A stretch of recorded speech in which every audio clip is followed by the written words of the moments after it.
Yeah, it's been a while since we tied a nymph, so I think we should do that. And this is like a caddis, a Wally wing caddis nymph. That's what we're gonna do here. Wally wing caddis nymph, and we're using this 8.0 Uni black. And the hook I got here is a hook that I rarely ever use, but it's the right hook for this particular situation. It's the Gamakatsu Scud hook, size 10. And we're gonna add some lead. I got one tip. One tip for nymphing. And that's make your nymphs heavier. I don't care how heavy they are right now. I don't know what they look like. I don't know anything. All I gotta say is make it heavier. Because it's not heavy enough. Trust me on that. So this is just some 015. And I'm just putting it basically, I wrapped it around and then I put it into this bead. This bead happens to be a tungsten bead. 5/30 seconds. And I'm pushing it right up there so that the bead is up against the eye. Now some people like to super glue this. You can do that. All I do is I just hook the thread in like maybe the second turn up, and then I catch the waist. I just bring it over and I make sure it's locked in, and then I tie it off. So it's really just held in by, 2 turns. But that'll keep it from sliding, and then once obviously we get all the way up there, it's going to be tied in. So now we're going to go all the way around.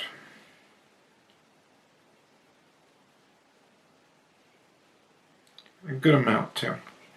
Now this stuff right here, this is nymph skin. And this color is natural. Yeah, that's the color. Natural. Alright, so I took off a length and I just cut it into a point. See that? A long, this point's like 1.5 inches long, just a very gradual one.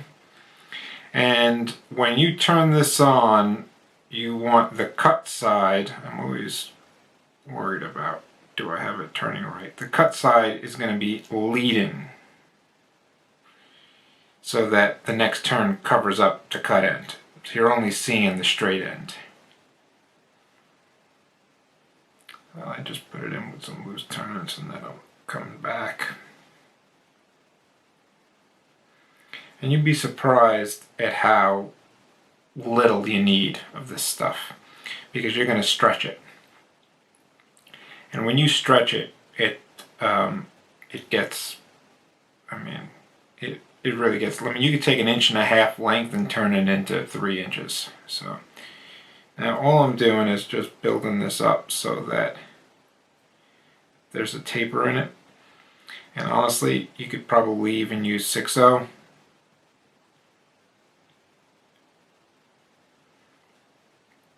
I mean, 6/0 would make this thing faster. I would switch to an 8/0 or something skinnier. And you get to the top, which will be right around there. Now, this can really play tricks on you. You gotta make sure you get that first turn. Sometimes it even helps to make that first turn onto the bare hook.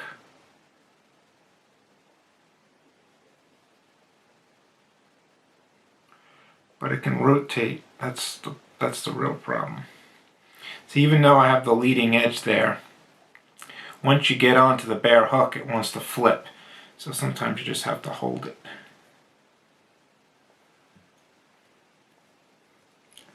That's not bad. Now keep it tight at first, and then maybe a third of the way up or maybe half of the way up, just take a little bit of the pressure off. And what that's going to do is that's going to help the taper out.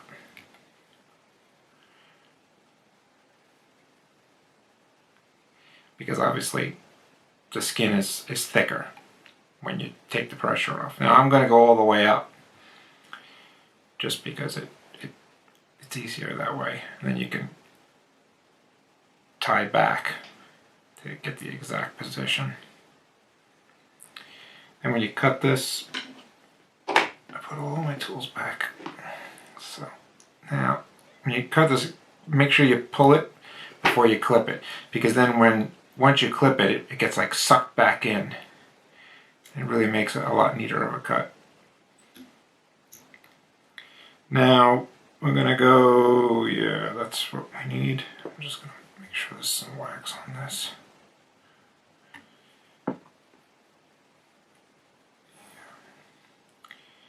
Okay, Wally wing. What is a Wally wing? Well, first of all, let me show you what the material is that I'm using. I am using, back when I first started to tie cattails to learn how, I bought one of these bags right here. See, this is mallard dyed to look like wood duck. Now this doesn't look like wood duck. This looks like garbage compared to wood duck. But you know, you can buy a bag like this for like $5, right? And this is like 200 feathers. You can't beat it if you're just learning how.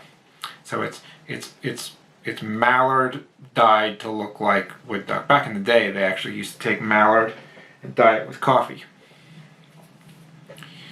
And because it was just hard to get wood duck. Even back then, I mean, it was hard. So, expensive.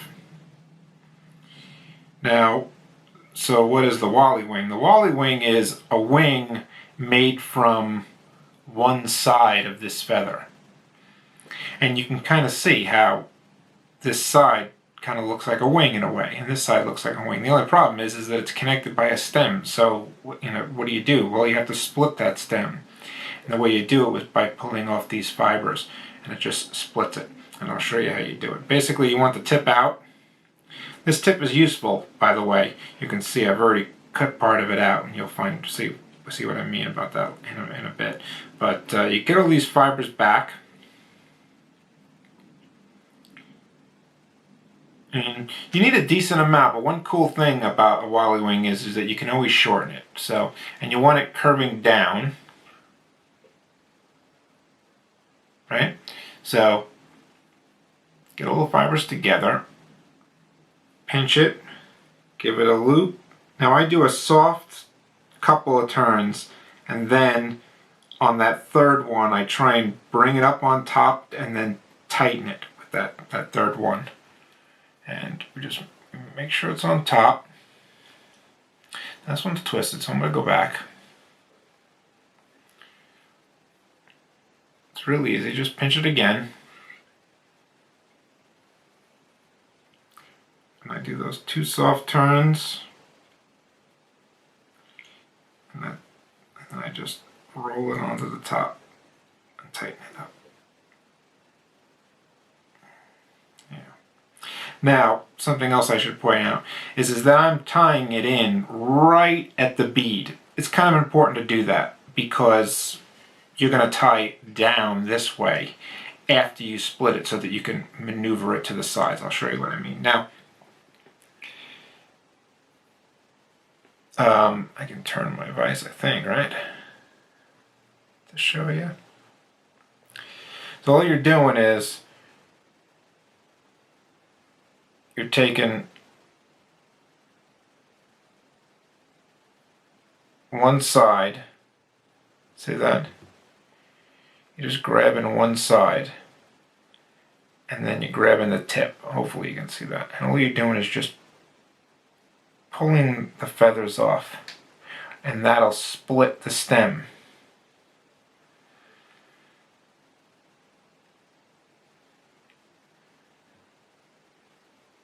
See how it's split there? Well, once it's split, you got it. And this is why Wally wing is cool, because you can trim it and make it shorter. You can make the wing shorter. But for now, we're just gonna cut off.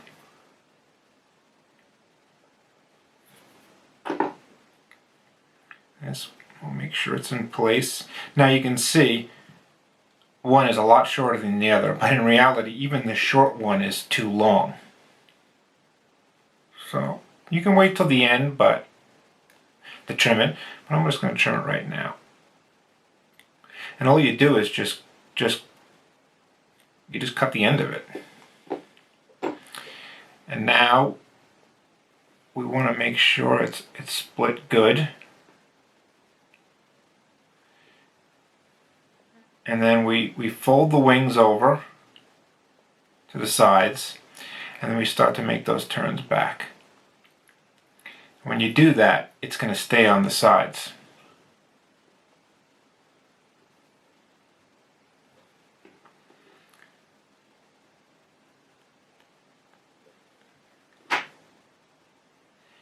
So that's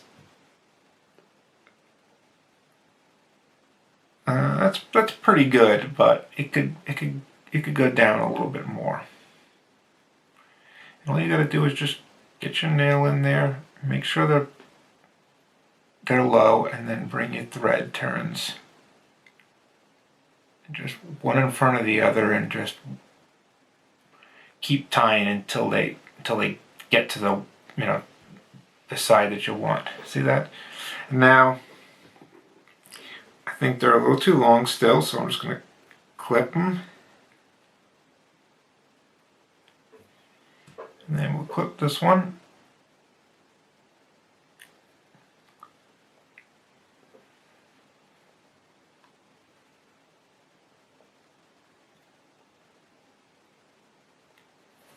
It's really easy to do. And now let's clip this.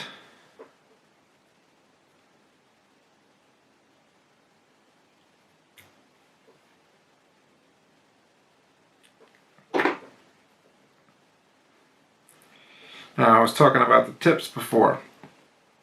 The tips are still important. Sometimes you get one like this where you ripped it off and you still got the tips right there. Well, what you can do is, this is what I do at least, take this tip and I open it up. See, like that? I take that first little bit out of there.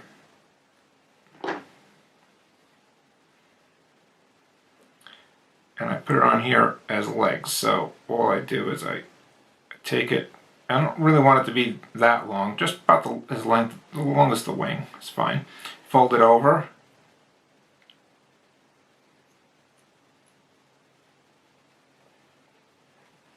Just make sure they're on the side.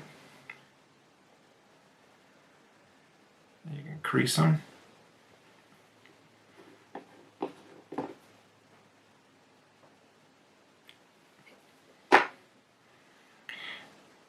We'll just make sure they're tied in good. I think this is all right.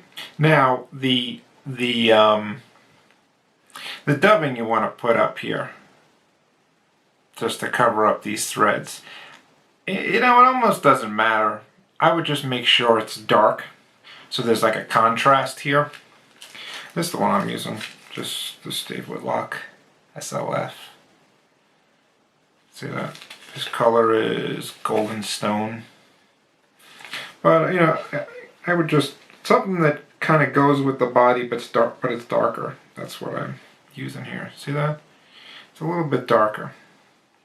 Even a brown, a dark brown, chocolatey brown type color would be good too. You can mix colors. Honestly, like, you can be creative up here. That's what's cool about it. I think once you have the idea of the pattern down, you can really be creative. You can do whatever you want, honestly. And if you want, let's say you didn't want to put those legs in that I put in, what you could do is you could take this dubbing and use a dubbing loop. And that'll give you some legs for sure. But this is good, just like that. And now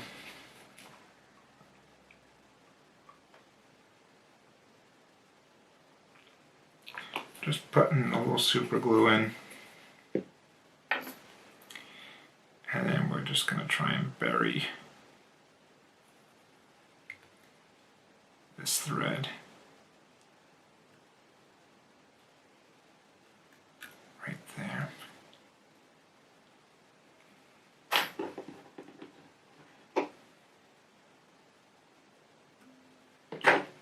That's it.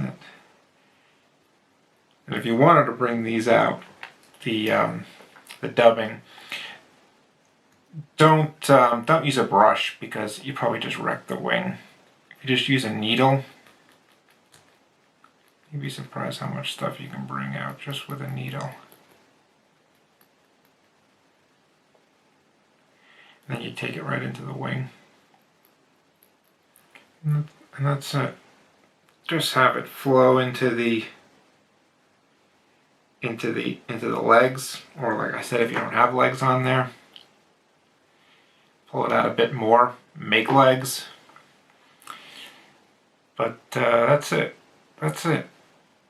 Wily wing Caddis Nymph. The style is good, and I think that you can change up the colors. You can do whatever you want with this thing. That's what makes it fun. You can even leave the body like this natural, and then use like a color darker in the dubbing, and then even a color darker on the bead, like a light brown bead or something like that.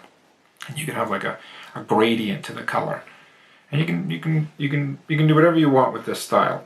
But yeah, the Wally wing side is kind of cool. It almost looks like, in a way too, it's wing buds, sure, but it could also be like a wing, not a wing case, but I'm sorry, like a body case that's breaking off as well.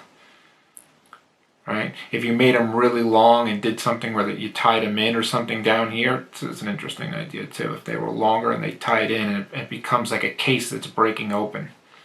But that's it. All right, following Caddis Nymph. See ya.